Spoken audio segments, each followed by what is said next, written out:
Pernah kepikiran nggak sih, benih cabai unggul yang kita beli itu asalnya dari mana? Ini bukan cuma biji yang dijemur terus dijual. Oh, jauh dari itu. Di baliknya, ada perjalanan yang super panjang, super rumit, penuh aturan, dan pastinya ada sentuhan sains. Nah, kali ini kita bakal bongkar tuntas perjalanan benih ini, dari ide sampai jadi produk bersertifikat yang siap Anda tanam. Terus kenapa sih urusan perbenihan ini sampai segitunya? Sepenting apa emangnya? Well, di Indonesia, cabai itu bukan sekedar bumbu dapur ya. Ini komoditas strategis. Serius, harganya naik dikit aja, wah inflasi nasional bisa langsung ikutan heboh. Nah, kunci buat menjaga semuanya tetap stabil itu ternyata ada di titik paling awal, yaitu benih yang berkualitas. Jadi pertanyaannya, gimana caranya kita menjamin kualitas benda sekecil biji cabai, tapi dampaknya bisa segede itu? Jawabannya, satu kata, sertifikasi. Dan ini bukan sekedar stempel ya, ini tuh semacam jaminan mutu berlapis yang memastikan kalau benih yang sampai ke tangan petani itu beneran yang the best of the best. Oke, jadi perjalanan benih ini kita bagi jadi 5 babak utama ya. Pertama, kita cari tahu kenapa sih benih bersertifikat itu penting. Terus, kita intip buku aturannya. Ketiga, kita lihat gimana proses produksi di lapangannya. Keempat, masuk ke ujian akhir di lab. Dan terakhir, kita bongkar arti di balik sebuah label. Oke, kita masuk babak pertama. Nah, ini pertanyaan dasarnya nih. Kenapa harus ribet-ribet pakai sertifikasi? Kenapa nggak pakai benih asal aja? Nah, disinilah bedanya langit dan bumi. Sertifikasi ini anggap aja kayak paspornya si benih. Jadi, sertifikasi itu ditopang sama 5 pilar utama. Yang pertama, dan ini penting banget, adalah jaminan kemurnian genetik. Maksudnya, ya kalau Anda beli benih cabai keriting, yang tumbuh harus cabai keriting, bukan cabai rawit kan? Nah, pilar berikutnya itu soal legalitas, sekaligus melindungi petani dari benih abal-abal. Terus ada kontrol mutu di setiap tahapannya, dari A sampai Z. Ini semua otomatis ya, meningkatkan nilai ekonomisnya. Intinya sih, ini semua demi membangun kepercayaan antara produsen, pemerintah, dan yang paling penting, petani. Sip, lanjut ke bagian kedua. Buku aturan sertifikasi. Atau gimana caranya dapat lampu hijau.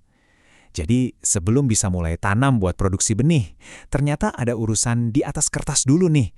Ada prosedur resmi yang wajib dilewati. Alurnya itu begini. Pertama, produsen harus mengajukan permohonan resmi ke Balai Pengawasan dan Sertifikasi Benih atau BPSB. Nah, nanti tim dari BPSB ini bakal turun ke lapangan, ngecek dulu kesiapan lahannya, sumber benihnya valid apa enggak. Kalau semua oke dan disetujui, baru deh prosesnya lanjut ke inspeksi lapangan yang berkali-kali, terus pengujian sampel di lab, dan puncaknya ya pelabelan resmi itu. Nggak ada jalan pintas sama sekali.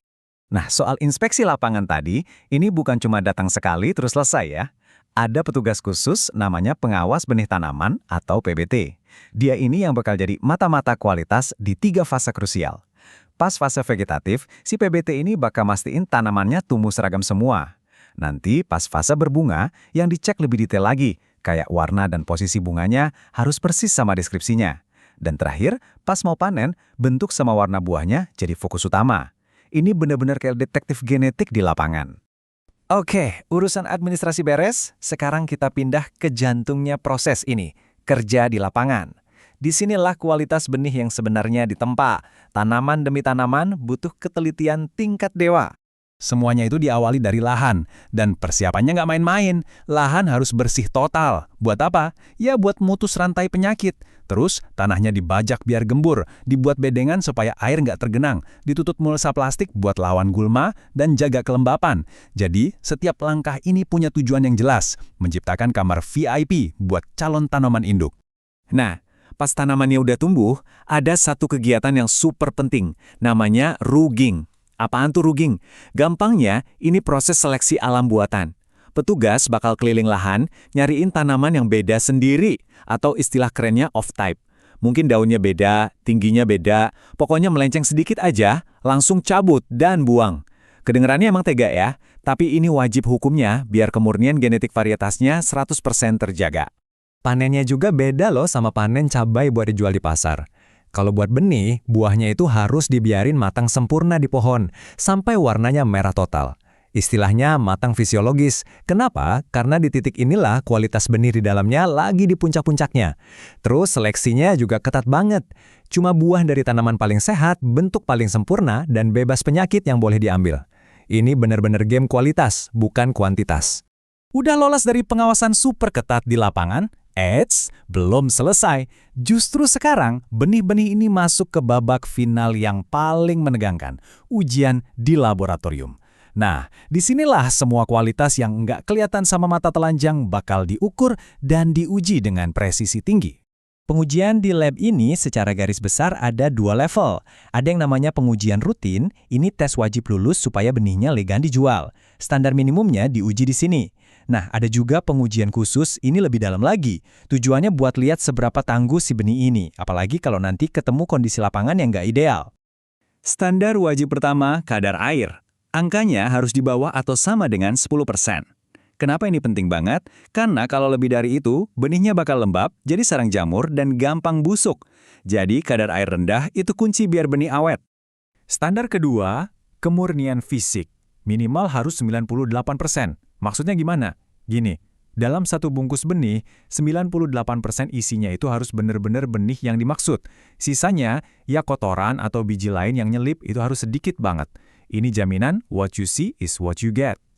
Dan yang ketiga, ini yang paling ditunggu-tunggu petani, daya berkecambah. Standarnya minimal 80%. Ini adalah janji. Janji bahwa dari setiap 100 benih yang ditanam, minimal 80 biji bakal tumbuh jadi tanaman normal. Buat petani, angka ini adalah jaminan investasi mereka. Oke, selain 3 standar wajib tadi, ada satu konsep lagi yang nggak kalah krusial, vigor. Gini deh analoginya. Kalau daya kecambah itu cuma nunjukin benihnya hidup atau mati, nah vigor itu nunjukin seberapa kuat dan semangat hidupnya si benih itu. Vigor itu soal kemampuan benih buat tumbuh cepat dan seragam, bahkan di kondisi yang susah sekalipun. Dan buat ngukur si vigor ini, tesnya canggih-canggih. Ada yang namanya uji penuaan dipercepat. Jadi benihnya sengaja di-stres pakai suhu tinggi buat prediksi umurnya. Ada uji daya hantar listrik buat ngecek kesehatan selnya. Ada juga blotter test. Ini kayak ronsen buat lihat ada jamur penyakit yang ngumpet di benih apa enggak. Wah, ini udah kayak ilmu forensik buat biji cabai. Dan akhirnya, setelah lulus semua ujian berat di lapangan dan di lab, benih ini berhak dapat pialanya, label sertifikasi. Ingat ya, ini bukan sekedar stiker. Ini adalah ijazah kelulusan dari seluruh proses panjang yang barusan kita bahas. Labelnya ini juga ada kelas-kelasnya, dibedain pakai warna. Ada kuning buat benih penjenis, ini kelas paling elit. Turun ke putih, ungu, dan yang paling umum kita temui, yang dibeli petani, itu yang labelnya warna biru. Jadi pas seorang petani beli benih label biru, dia itu sebenarnya lagi megang hasil akhir dari proses pemurnian dan pengujian yang bertingkat-tingkat. Inti dari semuanya bisa kita rangkum di sini. Kenapa sertifikasi itu penting? Karena dia menciptakan kepercayaan pasar. Kualitasnya itu bukan lagi cuma omongan produsen, tapi udah divalidasi oleh pihak ketiga yang independen, yaitu pemerintah. Nah, adanya wasit ini yang bikin semuanya jadi terpercaya. Jadi buat apa sih semua proses yang ribet ini? Jawabannya sederhana, tapi penting banget. Pertama, ini melindungi petani dari rugi gara-gara beli jelek. Kedua, ini memastikan janji varietas, kayak tahan penyakit atau panen banyak, itu beneran nyata. Dan yang paling penting, kalau kita tarik ke skala yang lebih besar, ini semua adalah pondasi dari ketahanan pangan dan stabilitas ekonomi kita. Nah, setelah melihat semua perjalanannya dari awal sampai akhir, coba deh renungkan, apakah benih itu cuma sekedar benih? Ternyata, di dalam setiap butir kecil benih berlabel biru itu terkandung disiplin, pengawasan ketat, dan validasi sains yang luar biasa. Itu bukan lagi sekedar biji, tapi sebuah janji kualitas yang sudah teruji.